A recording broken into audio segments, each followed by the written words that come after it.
नमस्कार दोस्तों, आध्यात्म के एक और नए अंक में आपका हार्दिक स्वागत है।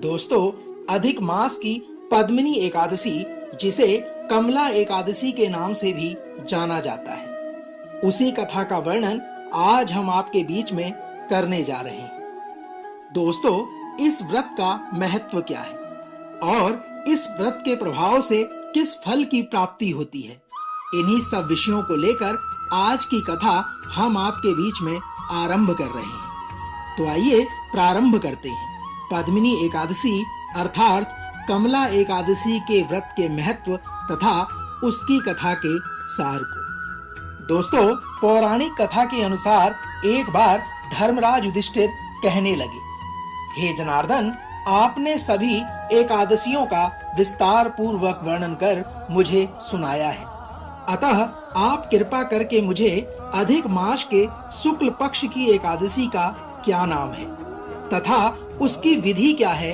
इन सब के बारे में बताने का मार्ग प्रदान करें। युधिष्ठिर के इस प्रकार के वचन कहने पर श्री भगवान बोले, हे राजन, अधिक मास में शुक्ल पक्ष में जो एकादशी आती है वह पद्मिनी अर्थात कमला एकादशी कहलाती है। वैसे तो प्रत्येक वर्ष में 24 एकादशियां होती हैं। जब अधिक मास या मलमास आता है तब इसकी संख्या बढ़कर 26 हो जाती है। हे युधिष्ठिर, अधिक मास या मलमास को जोड़कर वर्ष में 26 एकादशियां होती हैं।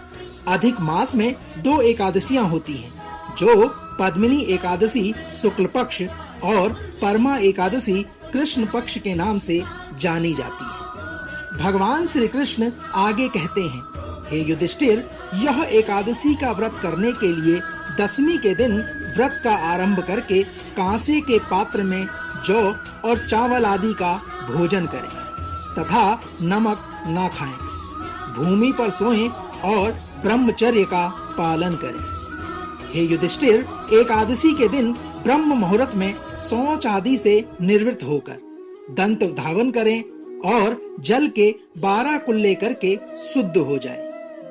सूर्य उदय होने के पूर्व उत्तम तीर्थ में स्नान करने जाएं। इसमें गोबर, मिट्टी, तिल तथा कुसा व आंवले के चूर्ण से विधि पूर्वक स्नान करें। श्वेत वस्त्र को धारण करके भगवान विष्णु के मंदिर में जाकर पूजा और अर्चना करें। हे युधिष्ठिर, पुरुषोत्तम मास में अनेक पुण्यों को देने वाली एकादशी का नाम पद्मिनी अर्थात कमला एकादशी है। इसका व्रत करने से मनुष्य कीर्ति प्राप्त करके वैकुंठ को चला जाता है, जो मनुष्यों के लिए भी दुर्लभ है। हे राजन, मैं अब तुम्हें इस कथा का वर्णन करने जा रहा हूँ, इसे तुम ध्यान पूर्वक सुनो। दोस्तों, भगवान श्री कृष्ण युधिष्ठिर को पद्मिनी एकादशी अर्थात कमला एकादशी का विवरण विस्तार पूर्वक बताने जा रहे हैं। तो आइए हम सब भी मिलकर इस कथा का विधिवत श्रवण करें और जानें कि इस कथा के महत्व के सार के बारे में। भगवान श्री कृष्ण कहते हैं, हे युधिष्ठिर, पूर्व काल में त्रेता युग में हैय नामक राजा के वंश में कीर्तवीर्य नाम का राजा महिष्मतिपुरी में राज्य करता था।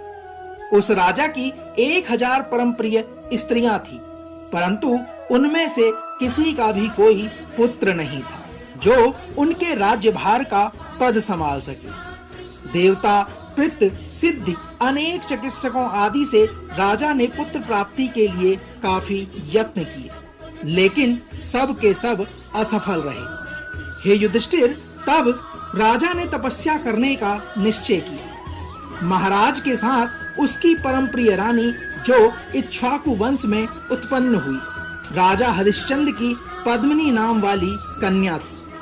वह राजा के साथ वन में जाने को तैयार हो गई और दोनों अपने मंत्री को राज्यभार सौंपकर राजसी वेश धारण करके गंधमादन पर्वत पर तपस्या करने चले गए। भगवान श्री कृष्ण कहते हैं, हे युधिष्ठिर, राजा ने उस पर्वत पर 10,000 वर्ष तक तप किया, परंतु फिर भी पुत्र प्राप्ति नहीं हुई। तब पतिव्रता रानी कमल नयनी पद्मिनी से अनुसुईया ने कहा, हे पद्मिनी, 12 मास से अधिक महत्वपूर्ण मल मास होता है, जो 32 मास पश्चात आता है। उसमें द्वादशी युक्त पद्मिनी शुक्ल पक्ष की एकादशी का जागरण समेत व्रत करने से तुम्हारी सभी मनोकामनाएं पूर्ण होगी। इस व्रत के करने से भगवान तुम पर प्रसन्न होकर तुम्हें शीघ्र पुत्र प्रदान करेंगे। मां अनुसुईया के इस प्रकार के वचनों को सुनकर रानी पद्मिनी ने पुत्र प्राप्ति की इच्छा से एकादशी का व्रत किया। वह एकादशी को निराहार रहकर रात्रि में जागरण करती। रानी पद्मिनी के विधि विधान और व्रत से प्रसन्न होकर भगवान विष्णु ने उन्हें पुत्र प्राप्ति का वरदान दिया। इसी के प्रभाव से पद्मिनी के घर कार्तिवीर्य उत्पन्न हुए, जो बलवान थे और उनके समान तीनों लोकों में कोई बलवान नहीं था।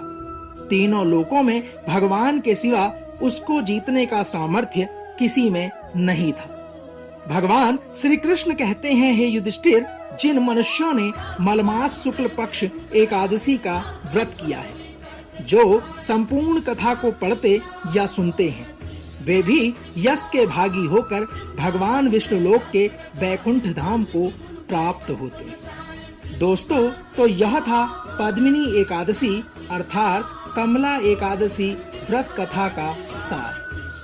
हम आशा करते हैं कि जिस प्रकार पद्मिनी को पुत्र प्राप्ति हुई और उसका यश चारों तरफ फैलने लगा, उसी प्रकार भगवान विष्णुदेव आपके कुल में यश, धन, संपत्ति और वैभव का संचार करें। कल एक और नए अंक के साथ फिर आपसे होगी मुलाकात। तब तक जय श्री हरि विष्णु।